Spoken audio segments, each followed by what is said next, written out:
se nos dificultó y no pudimos tener la videoconferencia. Entonces, de cierta manera, sintetizar un poquito lo de la semana pasada para no dejarlo, aunque ya hayan hecho el trabajo, revisar de cierta manera lo que hicimos y después entramos de lleno a lo que es esta semana, que ya es la cuarta. Se nos ha, bueno, por lo menos a mí, se me ha ido rapidísimo, ¿no? Entonces, la semana pasada les había preparado esta presentación, que es muy breve. De hecho, la subí al finalizar la semana 3. La van a encontrar ahí por si alguien quería repasar un poquito qué se trataba. Y era hablar sobre los factores implicados en el aprendizaje virtual. Entonces, ahí encontramos que esta unidad se dividía en 3 partes. En realidad eran los factores personales, los factores sociales y los factores institucionales. Hicimos ejercicio de cada uno de ellos. Dentro de los factores personales es lo que se trató la actividad de reflexión, donde hablábamos, donde preguntábamos cuál es la razón que tú tenías para estudiar esta maestría de forma virtual. Entonces leí todos sus comentarios, algunos los contesté, pero otros los vi que los habían contestado sus compañeros, entonces ya no era necesario para retroalimentarnos entre todos. Y encontré que las situaciones más comunes que los habían llevado a ustedes a estudiar una maestría virtual, pues eran estas. El tiempo, el transporte, la familia. Aunque sé que hay muchas otras más que los hacen hacer esta maestría de forma virtual. La videoconferencia de la sesión pasada era sobre todo una cuestión de reflexión, porque dije, bueno, entre las situaciones personales que llevan a un estudiante a ser un estudiante virtual, la más repetitiva entre todos ustedes fue el tiempo. Y yo me preguntaba, ¿cuánto tiempo están invirtiendo ustedes para estudiar esta maestría? ¿Será que en realidad estudiar de forma virtual nos está ahorrando tiempo?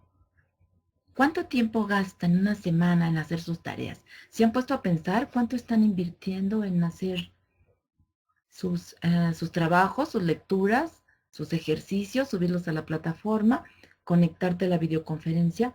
¿Cuántas horas reales de trabajo lleva una maestría virtual? ¿En realidad estamos ahorrando tiempo? No sé qué opinan. Me gustaría leerlos un poquito.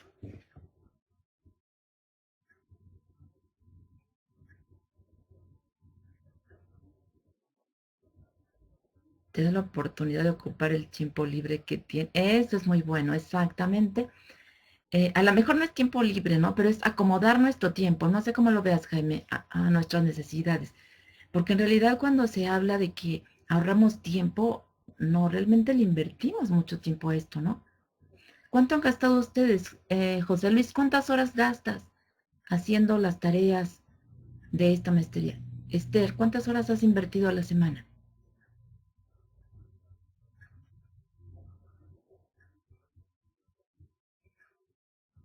Es cierto, dice Ariana que se ahorra el tiempo del tráfico. Ajá. El manejo de los horarios es una ventaja. Ujú. Exactamente, por lo menos 10 horas. Sí, yo también hacía cuentas cuando estudiaba esta maestría, decía, en realidad no estoy ahorrando mucho tiempo, porque uno invierte mucho tiempo. La ventaja de esto es que no lo gastamos en transportarnos, que es tiempo realmente directo hacia las tareas, hacia las lecturas. Ujú. Y no lo hacemos. Exacto, es una maestría que requiere gran exigencia, como ustedes han visto. Tenemos muchas lecturas, muchos ejercicios, pero no lo perdemos, ¿no? Yo les ponía ahí una imagen de a veces las situaciones cuando utilizamos el transporte público. ¿Cómo nos vemos en estos, transportarnos el tiempo hacia la escuela? Invertiríamos mucho que ahora lo ocupamos leyendo. Entonces, no es que gastemos poco tiempo, estamos gastando mucho, pero lo hacemos directamente en lo que debe ser. Algunas maestrías presenciales dices, tengo que ir, algunas son solamente sabatinas, ¿no? Y van 4 o 5 horas a la semana, pero en realidad nosotros estamos dando mucho más de esas 5 horas. Son esas horas que hacemos los ejercicios, pero los podemos hacer a la hora que cada uno acomoda sus tiempos. El transporte entonces es lo que sí va directamente relacionado. La familia. A ver, yo he escuchado mucho comentarios cuando voy a los exámenes profesionales que los estudiantes que van a titularse, sobre todo ya de nivel maestría, nos dicen, una de las cosas que agradecen es a su familia por el tiempo sacrificado. Regresan al tiempo y lo ligan con la familia. Dice, estamos sacrificando tiempo de familia. Cuando lo hacemos de manera virtual, ¿no sacrificamos también a la familia? ¿Cómo les va a ustedes con su familia? Así es, Edna. Una de sus compañeras, en este momento no recuerdo quién, me acuerdo que me dijo la primera semana, sí, también Berta, Verónica, a mí no me queda esa conferencia porque es la hora en que veo a mi hijo. Sí, es cierto, estamos sacrificando a los hijos, a la pareja, a todas las personas que integran nuestra familia, ¿no? O sea, realmente no nos está ahorrando el estar con la familia, porque ese es uno de los mitos, ¿no? Hacer una maestría siempre implica muchos sacrificios y desgraciadamente es tiempo de familia, es tiempo de descanso, pero sí nos quitamos este momento de transporte, ¿no? Por eso es que una de las razones personales más fuertes es lo que podamos acomodar, lo que podamos ahorrar. Dice Jaime que también se sacrifica, aunque por lo menos dice yo trato en lo posible de hacer las actividades en momentos que estoy solo. Eso es muy bueno. Esta es la flexibilidad que nos ayuda a la parte virtual. Permite que cada quien ocupe los tiempos que tiene de cierta manera libres para poder hacerlo, ¿no?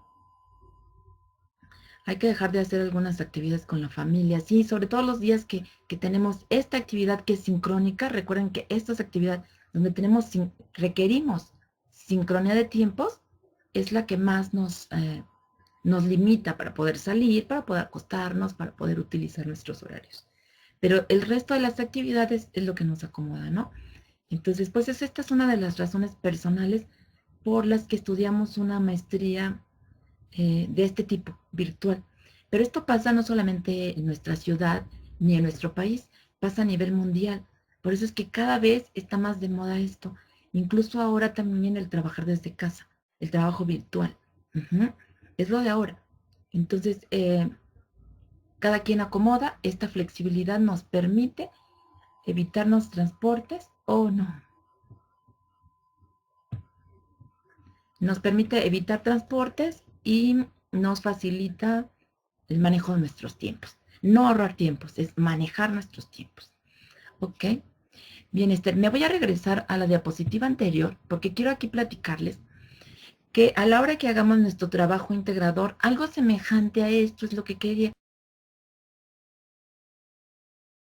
Requerimos una carátula, donde es importante que aparezca el logo del Tepeyac, el escudo, y de ahí en su trabajo integrador, pues ve el título y todo lo que hicieron en la primera semana. Después me gustaría que hicieran algo como esto. En su trabajo integrador dice que vamos a hacer un portafolio de evidencias. Es un portafolio virtual, como ustedes verán, que está formado, que hemos ido formando con todos los ejercicios. Con todos los ejercicios que vamos haciendo cada semana. Si hacemos, por ejemplo, yo aquí tengo 3 páginas. La subida a la plataforma de estas presentaciones no me ayuda mucho porque está limitada. Ustedes ven que hay veces que, por ejemplo, no sé si alcancen a ver donde dice aquí institucionales, me modifica las palabras, me las brinca y no me permite hacer eh, varias cosas en la presentación. Está muy limitada. Sin embargo, en el archivo que ustedes manden, sí podrán hacer hipervínculos. Entonces, por ejemplo, estas presentaciones pueden estar hipervinculadas. Cuando le dan aquí un clic en la parte de personales, que nos mande a una página donde están las razones personales, como estas que yo le di aquí. Al final, en el extremo inferior derecho, les puse un recuadro con una flecha de regreso, que también puede ir hipervinculada y que cuando ustedes le dan clic aquí, en el mío no se puede, pero cuando ustedes le dan clic aquí, los regresa a la diapositiva que va a ser el papel del índice o del contenido temático y nos podamos ir al segundo hipervínculo, que sería las situaciones, el factor social. Es ahí donde al darle clic nos brincaría directamente a una diapositiva donde nos habla del factor social que nos hace tomar la decisión. Entre los factores sociales, pues tenemos esta cuestión de la globalización. El mundo nos lleva por estos cambios. El mundo las necesidades mundiales nos hacen entrar a la parte del Internet y si no, pues nuestro país quedaría fuera, ¿no?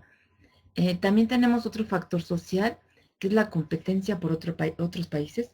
Si no somos un país competitivo a nivel educacional, igual nos quedamos rezagados. ¿Qué pasa cuando queremos estudiar en otro país? Si no sabemos ocupar la computadora, estaremos perdidos.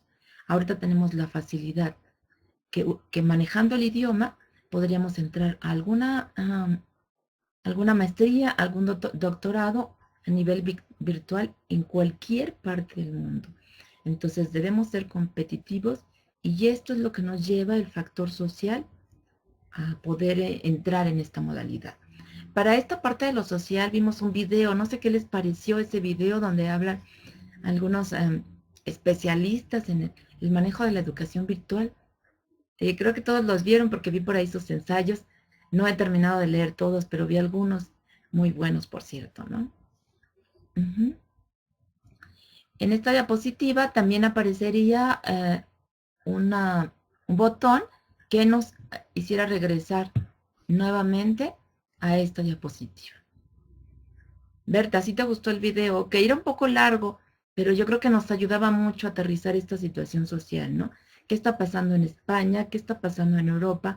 ¿Qué está pasando en México con la educación virtual? Entonces, a mí también me encantó cuando encontré esa entrevista.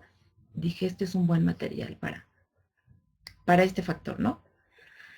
Ok, como el tercer factor es el factor institucional. Sí, exactamente, Edith, es algo como un libro. Lo llamamos portafolio porque vamos acumulando poco a poco las actividades, entonces son nuestras evidencias semanales, pero los vamos a formar a manera de un libro. Ah, excelente. Si no lo pudieras anexar en la plataforma, dice Edith que ella tiene un video que explica cómo hacerlo. Entonces nos acomoda porque es así como numerar las páginas, ¿no? De manera virtual es mucho más fácil porque hacemos hipervínculos y nos acomoda directamente el índice con la página a lo que va. ¿Te pareció completo el video? Qué bueno, José Luis, a mí también me encantó. Espero que les haya servido. Ok, entonces estaba yo en los sociales y después nos íbamos. Ah, dentro de los sociales les puse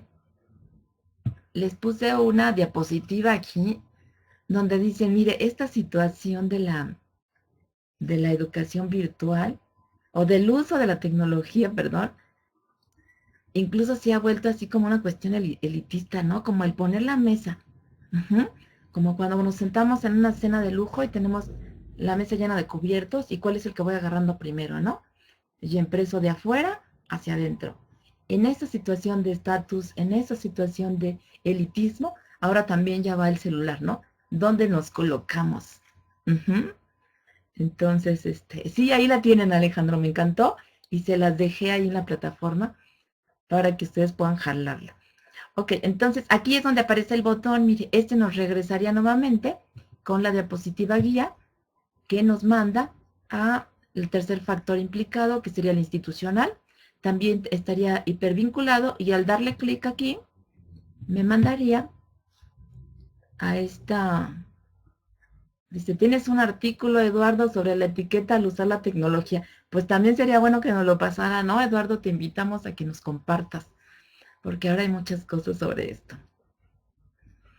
Entre los factores institucionales, veríamos las características de los campos virtuales. Dice, ¿qué es lo que piden ahora las instituciones para poder funcionar? ¿Qué requiere una institución para poder funcionar como una institución virtual? No es fácil. Primero hay que luchar con las tradiciones, ¿no? Los directivos de repente se resisten. Nosotros somos una institución presencial. ¿Cómo ahora vamos a entrar en esta modalidad virtual? ¿Estamos preparados para ello? Se teme que sea una inversión muy grande en cuanto a la plataforma, en cuanto a varias cosas que requiere esto. Sin embargo, vemos que sí hay cosas que debemos cuidar. Por ejemplo, la planta docente. Una planta docente que sea independiente a la planta presencial. los requerimientos son diferentes.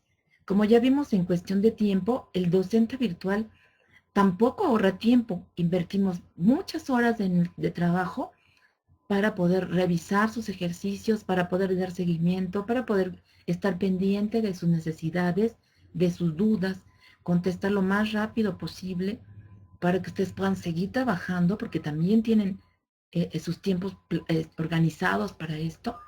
Entonces sería muy importante que las instituciones tuvieran una planta docente que fuera independiente a la planta presencial. Sobre todo cuando, como en este caso, la maestría es totalmente virtual, porque requiere pues estar siempre dispuestos, no estar siempre en la institución físicamente. En donde estemos es estar conectándonos, estar revisando constantemente y sí requiere dedicación, ¿no? También los programas y sistemas computacionales deben ser importantes. Los programas de estudio deben estar eh, realizados con base en las características de nuestros estudiantes. No por eso, como veíamos en la conferencia, bajan de calidad. Tienen la misma validez.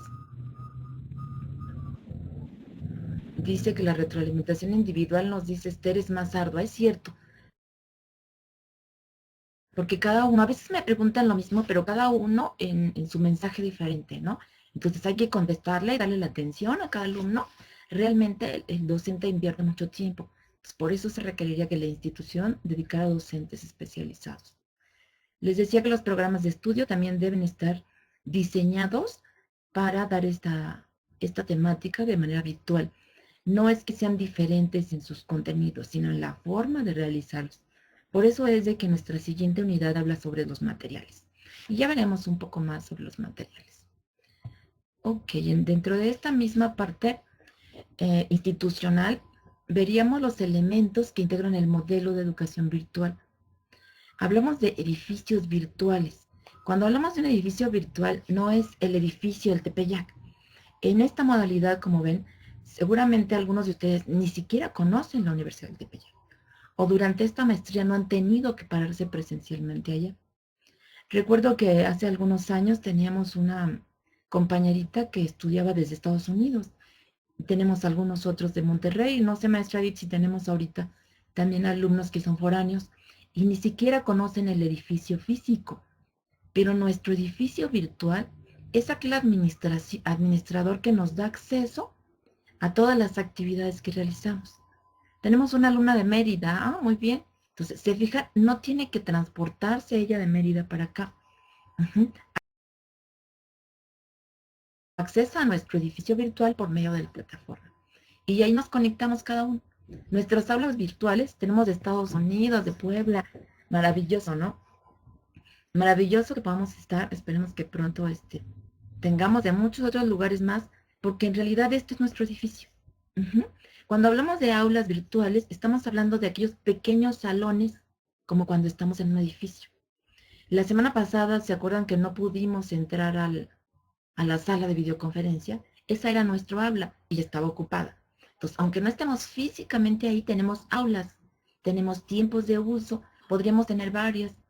Entonces, mientras nosotros estamos trabajando aquí, estoy segura que hay otros alumnos que están en su aula trabajando tal vez esta maestría o tal vez alguna otra, o chicos de licenciatura que están en sus materias combinadas de e-learning, están utilizando unas aulas de esta plataforma.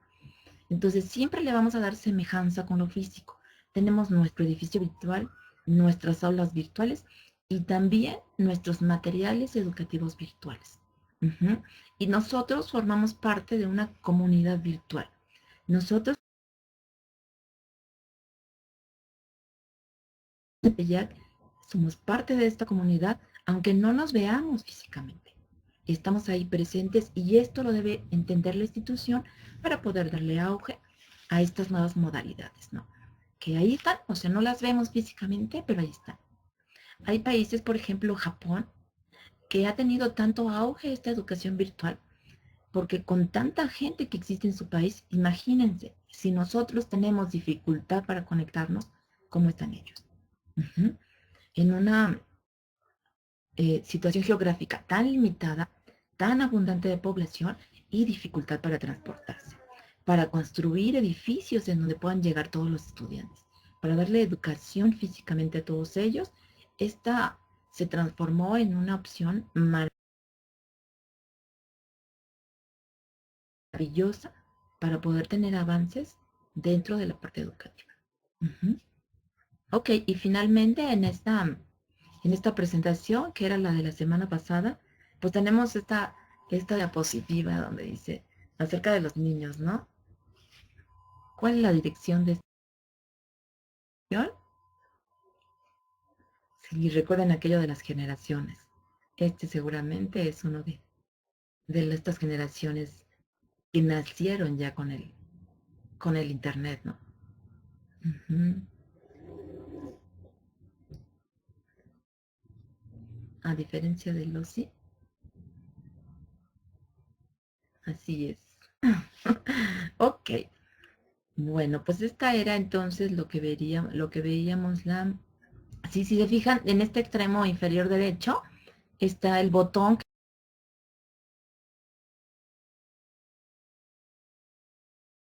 y así nos llevaría. Me encantaría que así estuviera su trabajo final para poder ligarlo pues usar la tecnología, ¿no?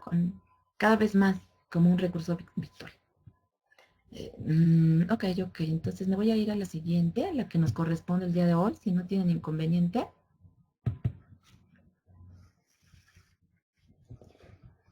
¿Algún comentario que quisieran hacer sobre esta?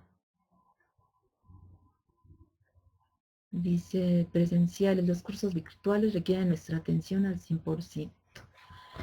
Es cierto, por eso es que leíamos la semana 2, ¿se acuerdan ustedes?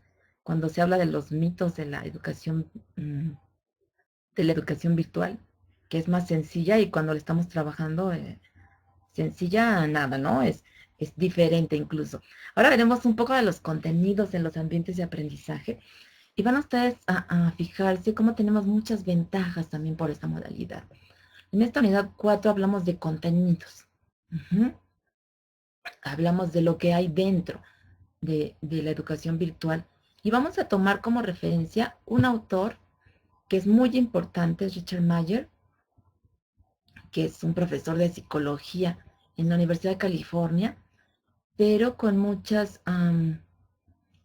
cualidades, porque él está apoyado mucho en la teoría de Vygotsky, las teorías cognitivas.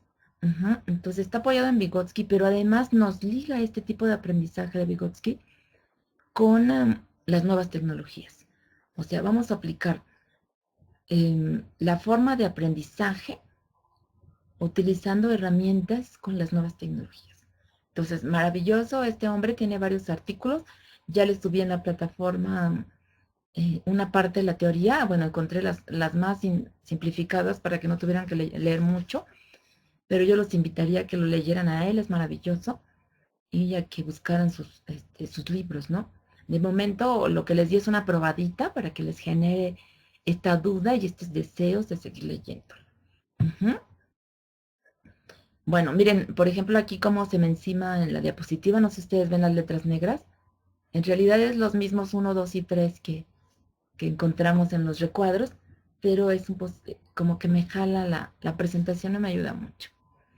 Pero bueno, estos son los criterios de aprendizaje, dice, durante los últimos 100 años de investigación. Se habla que al principio el aprendizaje se buscaba solamente la consolidación. Hablábamos de este tipo de aprendizaje por reforzamiento, donde el alumno repetía y repetía. Entonces, solamente lo que hacíamos era como consolidar el aprendizaje. Y se supone que esto es lo que buscaba el maestro, por medio de la memorización. ¿Se acuerdan que les platicaba que anteriormente el más sabio era aquel que más podía memorizar? Entonces, en esta parte que se llamaba consolidar, era memorizar el conocimiento. Era donde repetían. Seguramente nos tocó todavía alguna parte donde nos decían las tablas de multiplicar, ¿no? Y las cantábamos, ¿sí? Y 2 por 1, 2, 2 por 2, 4, 2 por 3, 6. Era esta cuestión repetitiva que nos hacía memorizar. Cuando llegábamos al 8, 7 por 8, pues la memoria nos fallaba un poco y nos costaba muchísimo trabajo la tabla. Pero no había comprensión. ¿Qué significaba 7 por 8? Poco complicado. Hasta que pasó la siguiente etapa del aprendizaje, donde ya no era solamente repetir, sino era adquirir el conocimiento. Y decían, 7 por 8 significa 7 veces el número 8, u 8 veces el número 7, y nos daba el mismo resultado. Ya no éramos decir 7 por 8, 56, sino era entender un poco esta parte. Sin embargo, estaba ligado a esta parte conductual de la teoría conductista, donde estaba ayudado por los reforzadores y los castigos. Decía, alumno que lo hiciste bien, pues te ponemos una estrellita y va el premio. Y el que no aprende, pues entonces va el reglazo, ¿no? Y los alumnos aprendían por castigos y por reforzadores. Ajá. La última parte es la parte de la elaboración, que es por lo que vamos ahora. Es buscar no nada más que repitan, no nada más que lo premie, sino que lo entiendan. Vamos a elaborar para aplicar. Por eso es que ahora nuestra educación está ligada a las competencias. Competencias no de carreritas, competencias de que seamos competentes para un ejercicio. Es decir, vamos a aplicar lo que aprendamos. Ya tenemos por ahí la liga de Eduardo. Déjame tomarla de una vez porque si no... espero no se nos borre. Ok, gracias Eduardo. Ahorita la tomamos. Ok, les decía entonces que esta parte de la elaboración del aprendizaje es muy, muy importante porque es hasta ahorita lo último donde aterrizamos todo aquello que memorizamos y todo aquello que nos aparece reforzado o no reforzado. ¿Ok? Entonces, vamos, de esto hablaba Vygotsky, que hay que elaborar el pensamiento, no nada más hay que repetir, nada más hay que premiar, sino hay que entender para poder aplicar. Ajá. Y esto es lo que hace este autor Mayer. Se apoya en la teoría de Vygotsky para poder buscar un aprendizaje, como él lo dice aquí, elaborado. Entonces, nosotros busquemos en la educación virtual que el alumno elabore todo lo que aprende. Y Mayer lo que propone es el modelo SOY, ¿sí? Que le llama, dice, son 3 procesos cognitivos cruciales para poder utilizar este aprendizaje constructivista. Y nos dice, lo que debe hacer el alumno primero es seleccionar, después es organizar y finalmente integrar. Entonces, al pasar nuestro aprendizaje a nuestro pensamiento y poder aplicarlo, lo vamos a hacer. Para hacerlo constructivo debemos seleccionar la información, después organizarla en nuestro cerebro, la integramos con lo nuestro. Por eso es que el modelo constructivista de Vygotsky te dice que debemos identificar los conocimientos previos. Por eso ustedes verán que yo creo que cada semana es importante siempre poner un foro de reflexión. Es un foro que nos ayuda a ligar con nuestros conocimientos previos. Necesitamos, a partir de lo que vamos a enseñar en este periodo, ligarlos de conocimientos previos. Y es ahí donde nosotros seleccionamos, a ver, ¿qué conozco al respecto? De ahí nos enganchamos de conocimientos previos para poder empezar a trabajar los nuevos. Una vez que ya te enganchaste, ¿qué conozco sobre esto? ¿Sí? Por eso es que entras en esta cuestión de reflexión, de contestar algunas preguntas, de poder trabajarlas, enganchas, seleccionas lo que ya tienes en el cerebro. Entonces empieza a llegar, la nueva información empieza a llegar, es cuando ves un video, es cuando escuchas un audio, cuando lees un artículo, son nuevas informaciones que van llegando a nosotros, las organizamos, ¿sí? Las organizamos en nuestro cerebro y finalmente las integramos a lo que ya traíamos previamente.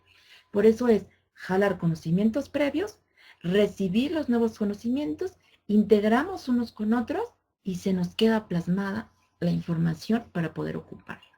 Entonces, esto es maravilloso porque, pues, bueno, hay mucho más sobre esto, ¿no? Habría que leer un poco más sobre el andamiaje de Vygotsky, que es maravilloso también, cómo lo vamos haciendo, cómo vamos subiendo la dificultad de los trabajos. Pero, pero este autor Mayer utiliza esta primera parte de la teoría de Vygotsky para poder aplicarlo ahora a la, al aprendizaje tecnológico. Nos habla él de este modelo constructivista SOI que vimos, lo aplica a su teoría de memorización. Me dice, sí, sí es importante. A ver, la memoria tiene tres partes, ¿sí? Una es memoria sensorial, la otra es memoria de trabajo y finalmente la memoria a largo plazo. En la primera parte, la memoria sensorial es lo que percibimos por nuestros sentidos, es lo que guardamos que nos llega la información por los sentidos. Se dice que en las nuevas tecnologías, los sentidos que más ocupamos son el sentido de la vista, ¿sí? La imagen, por eso habla en este cuadro de la imagen, el sentido de la vista y el sentido auditivo. Uh-huh. Nosotros vemos imágenes, vemos videos, leemos palabras, pero también escuchamos cuando vemos un video, cuando escuchamos un audio en la plataforma, son los dos sentidos que más explotamos. Entonces, para él aplicarlo a la tecnología, dices, utilizas dos entradas sensoriales. Entonces, estas dos entradas sensoriales nos van a llevar a la primera parte de la memoria. Pero esta es una memoria a corto plazo, que solamente nos va a durar unos momentos de lo que entra el sentido. Pero tanto nuestro sentido de la vista como nuestro sentido auditivo siguen una guía y nos llevan al cerebro, a diferentes regiones del cerebro, al nivel occipital, a nivel parietal, temporal, dependiendo del sentido. Nos llega la información. Una vez que tenemos ahí la información, la empezamos a trabajar con ciertos ejercicios que nos dice Mayer es importante que nos ayuden a integrarlo al cerebro, ¿sí?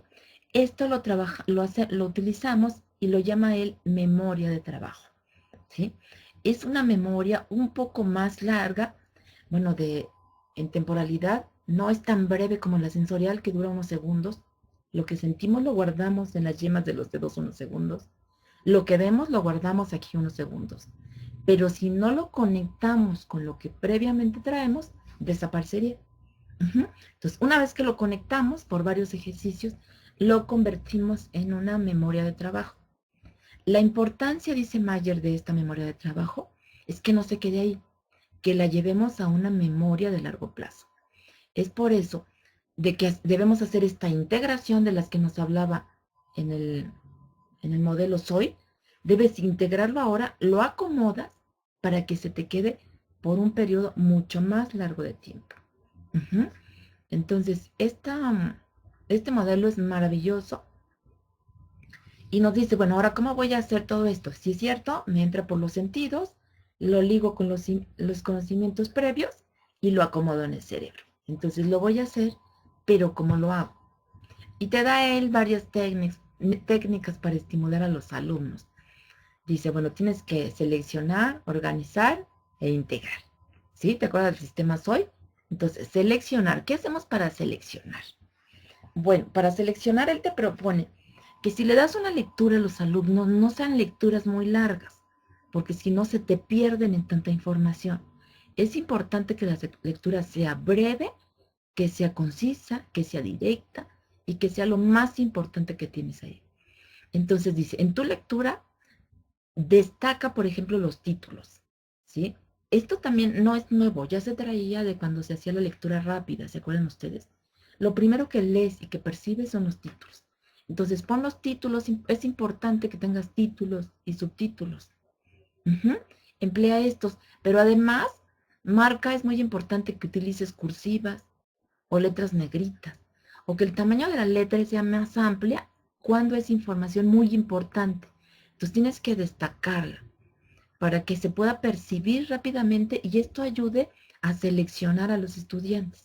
Yo les voy a facilitar el aprendizaje con una selección rápida y abstracta de lo que quiera que aprendan.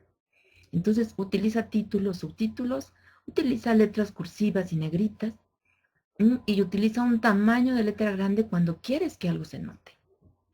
Algo muy importante de lo que nos habla Mayer es el uso de las viñetas. Si tú pones figuras que acompañen a lo que vas a enseñar, esto te va a facilitar que el estudiante guarde la información mucho más rápido. Recuerden que estamos utilizando la vista y esto nos va a ayudar a asociar. Entonces seleccionamos más rápido una información si tenemos algo que lo apoye. Por eso las viñetas son muy importantes en nuestras presentaciones, en los materiales virtuales que hagamos, siempre adicionar viñetas. Las flechas, les puse ahí una flechita azul, que nos señalen los rumbos hacia donde vamos, nos ayuda a direccionar.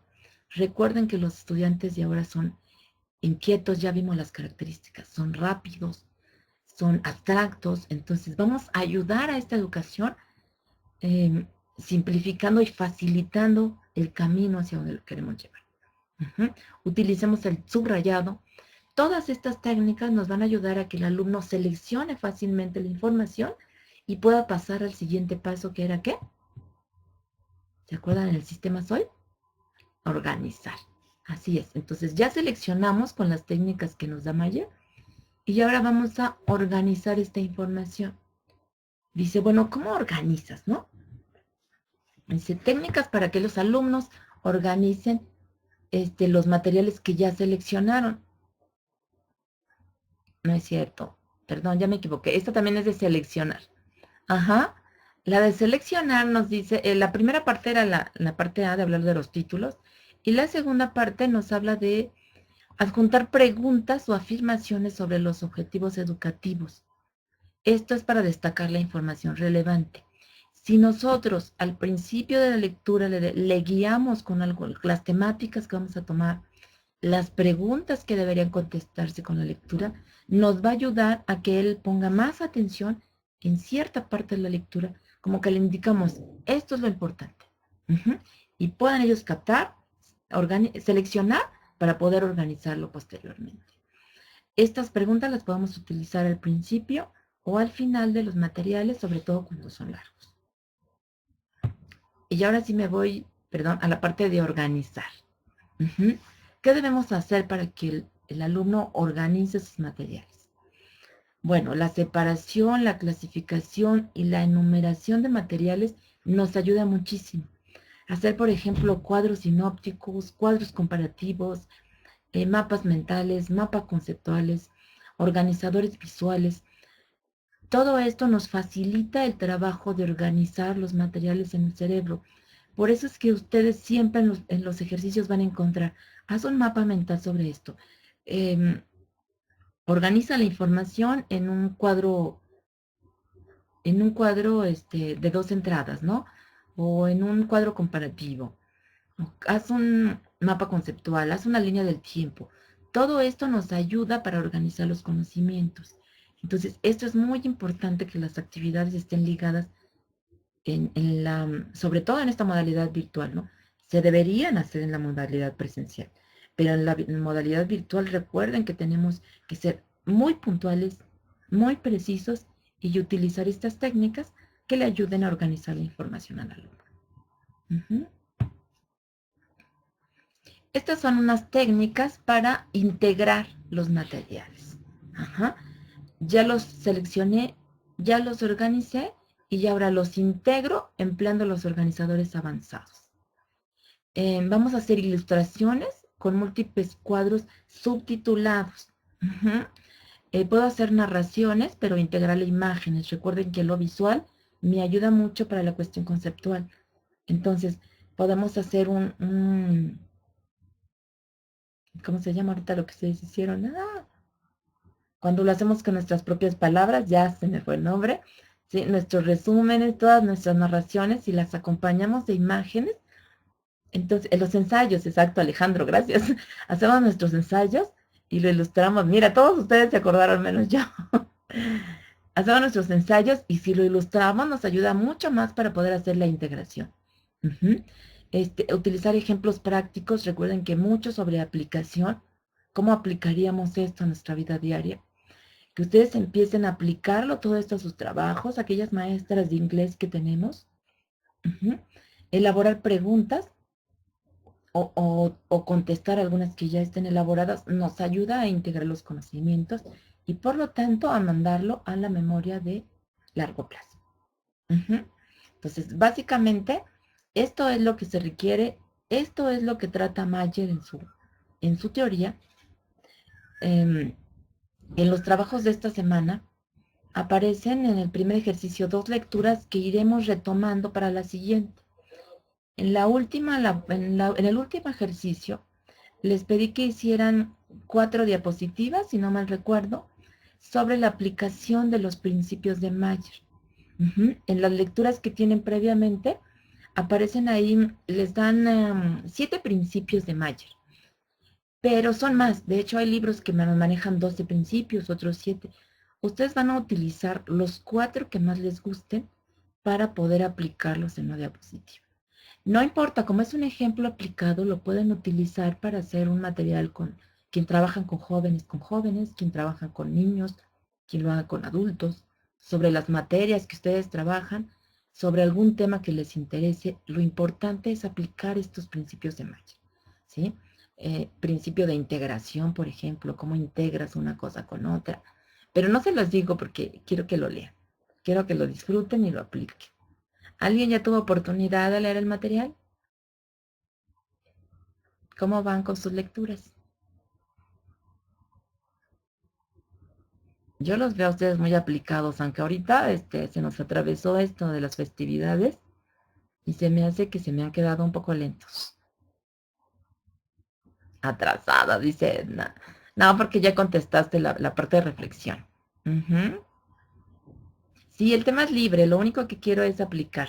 Sí, por las fiestas. Va a ser las segundas actividades. Sí, realmente las lecturas están en la segunda. Ujú. Y sobre esas lecturas las van a aplicar para hacer la actividad 3 y 4. En cualquier tema, sí, solamente utiliza los principios de Mayer y de hecho, esa presentación les puede servir para algo de su trabajo que ocupen, ¿no? Alguna clase que ustedes den.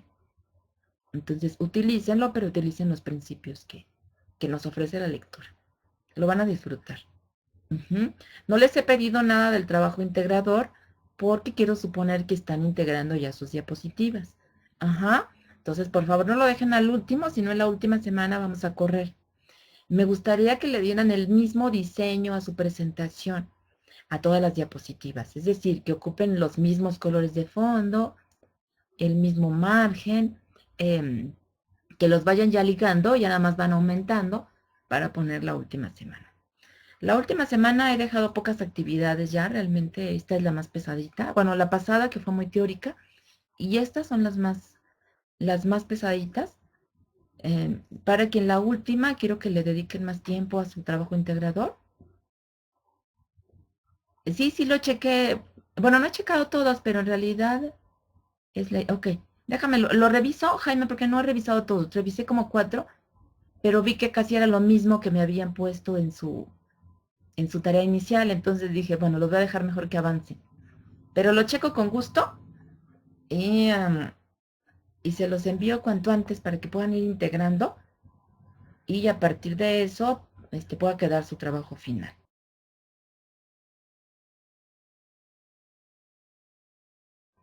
Además que sea algo que disfruten mucho, ¿no? Yo me acuerdo que cuando estudiaba una materia de tecnologías en otra maestría, nos dejaron algo semejante, ¿no? Un libro, pero era un libro que incluía incluso videos porque nos hacía grabar un pedacito del tema que nosotros...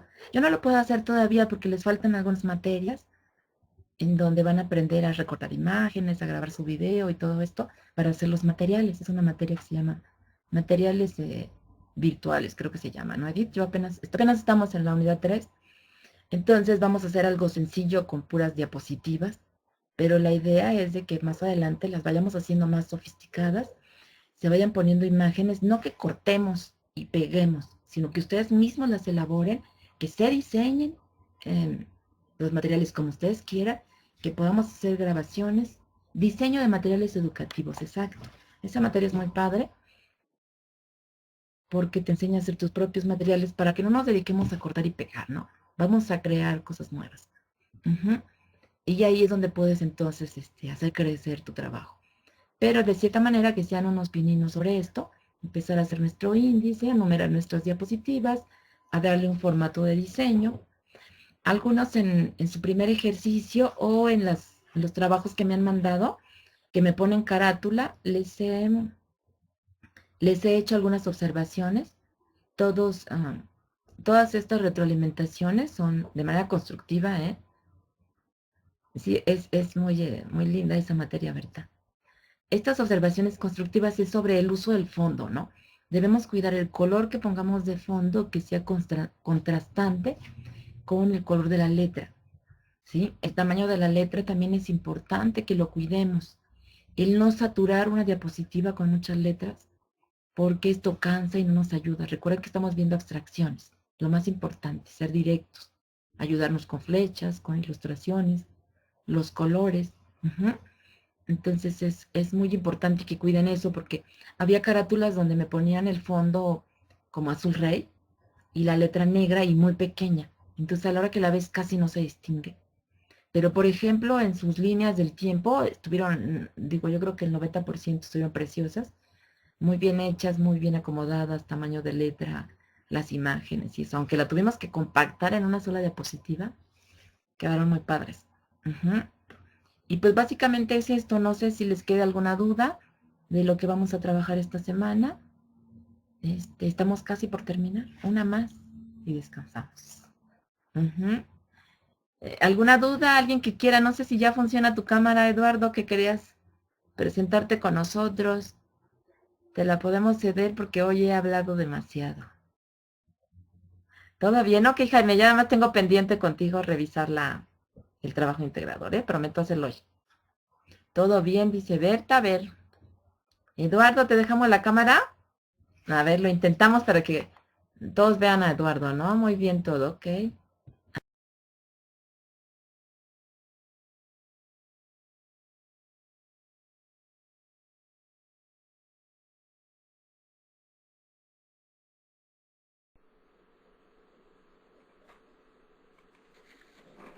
Hola, ¿qué tal? Buenas noches.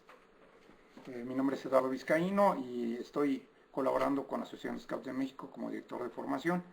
Entonces, mucho.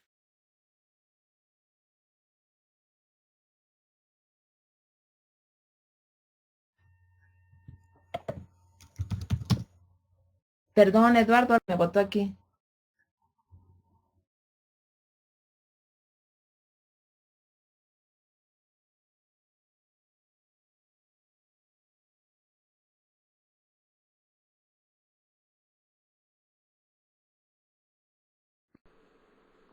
Nuevamente, buenas noches a todos.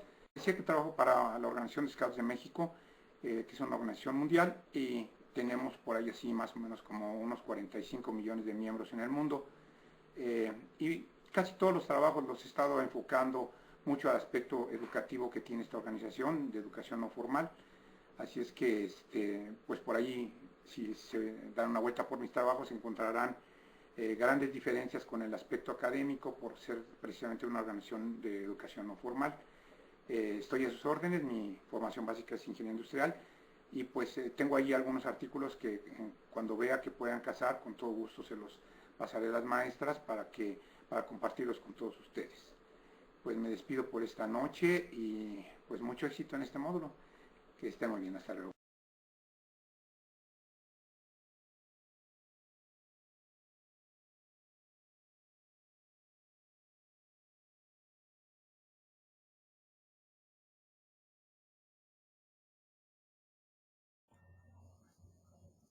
Ay, pues gracias, Eduardo. Es cierto, yo ya lo conocía. Eduardo trabaja en los grupos de scouts. Es una maravillosa persona, como toda la gente scout. De veras que son muy lindos. Tuve la oportunidad de trabajar con él también en uno de los cursos, precisamente de teorías cognitivas de la educación. Y maravilloso, ¿eh? Saludos también a su esposa, una linda persona. Bueno, felicidades Eduardo por estar con nosotros. Qué bueno que ya tuvimos la oportunidad de verte, de conocerte los demás. Y si alguien más quiere tomar la cámara para que lo conozcamos y ya poder despedirnos. Esther, ¿cómo ves? No te conocemos, Esther.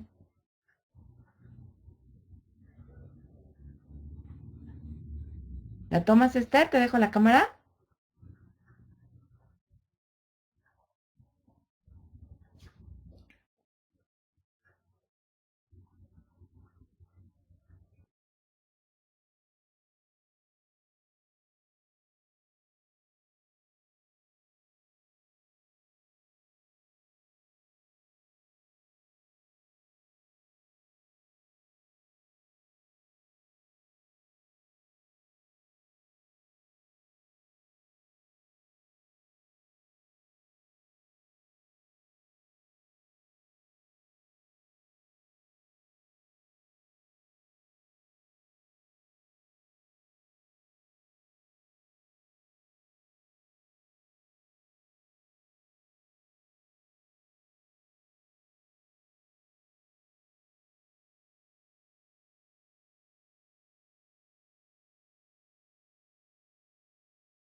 Hola a todos, buenas noches.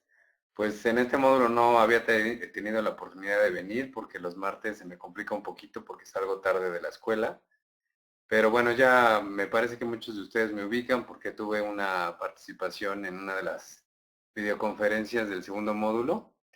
Mi nombre es Jaime Ramírez, soy comunicólogo y doy clases en la licenciatura de comunicación ahí en la Universidad del Tepeyac. Y pues estoy encantado hasta ahorita con lo que va de la maestría. Creo que a todos se nos ha pasado muy rápido, ya vamos a terminar el tercer módulo. Entonces, pues estoy para servirles para lo que gusten y pues aquí estaremos viéndonos. Saludos Vero, saludos Edith, buenas noches a todos.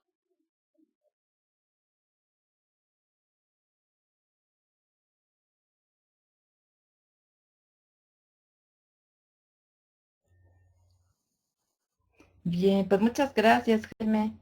Em, para que todos te vieran los compañeros. Digo, yo lo veo de repente allá en la universidad, pero es importante verlo también por aquí.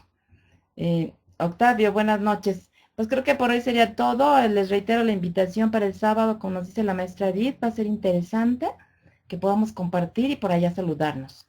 ¿A qué hora es la cita, maestra Edith?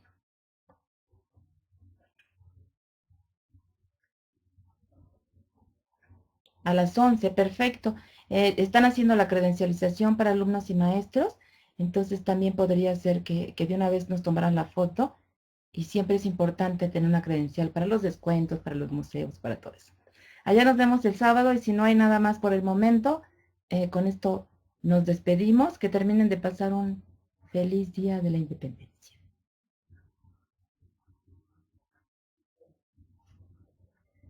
No sabías de la conferencia, nos dice Ariana.